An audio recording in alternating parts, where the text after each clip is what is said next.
বিভিন্ন প্যানেলগুলো আছে সেই প্যানেলগুলো থেকে এবং বিভিন্ন ছাত্র সংগঠন সমর্থিত যে প্যানেলগুলো আছে তারা বারবার আচরণবিধি ভঙ্গ করছে এবং সেটার ব্যাপারে আমরা অভিযোগ জানানোর পরেও প্রশাসন পুরোপুরি নির্বিকার এবং তারা এখানে কোনো ধরনের ব্যবস্থা নিচ্ছে না।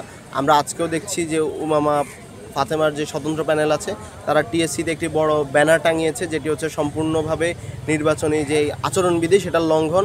এর পূর্বে আমরা দেখেছি যে ছাত্রদল সমর্থিত জিএস প্রার্থী যিনি তানভীর বারী হামিম, তিনি মিছিল সহকারে সিনেটে প্রবেশ করেছিলেন, যেটিও আচরণবিধির লঙ্ঘন।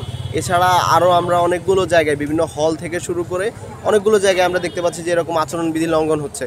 তো আমাদের প্রশাসনের কাছে একদম আমরা প্রশাসনকে এখানে হুঁশিয়ার করে দিতে চাই, সতর্কবার্তা দিতে চাই, তারা যাতে এই আচরণবিধির ব্যাপারে সবার ক্ষেত্রে সমান এবং একটা নিরপেক্ষ ভূমিকা পালন করে।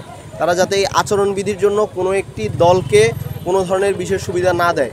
কারণ ঢাকা বিশ্ববিদ্যালয়ের শিক্ষার্থীরা এখন আর আগের মতো নাই যে আপনাদের এইসব দলকানা চিন্তাভাবনা, দলকানা কাজকর্মকে আমরা চুপচাপ সহ্য করে যাব। আপনারা যদি দুর্বল হন, আপনারা যদি কাউকে আটকাতে অসমর্থ হন, সেটা আপনারা ক্লিয়ার করে দেন, পরিষ্কার করে দেন।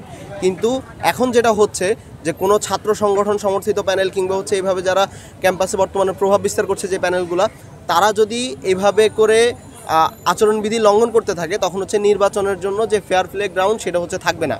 এবং আমরা যারা স্বতন্ত্র করছি তাদের জন্য এখানে ইকুয়ালিটিটা কোনোভাবেই ইনশিওর করা পসিবল হবে না।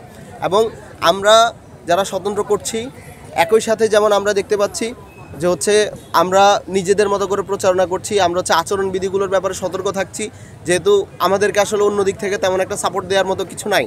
কিন্তু আমরা দেখতে পাচ্ছি যে তারা এখানে ইচ্ছা মতো করে যেভাবে ইচ্ছা সেভাবে এক ধরনের স্বেচ্ছাচারী মনোভাব তারা দেখাচ্ছে। এবং এটা আমরা বিশ্ববিদ্যালয় প্রশাসনকে আমরা এটাতে বলে দিতে চাই তারা যাতে এটা খুব দ্রুত, অতি দ্রুত এই ধরনের কার্যক্রম বন্ধ করে এবং এগুলোর উপর এক ধরনের বিধিনিষেধ আরোপ করে। ভোট কেন্দ্র বাড়ানো বা কমানোর বিষয়ে আপনাদের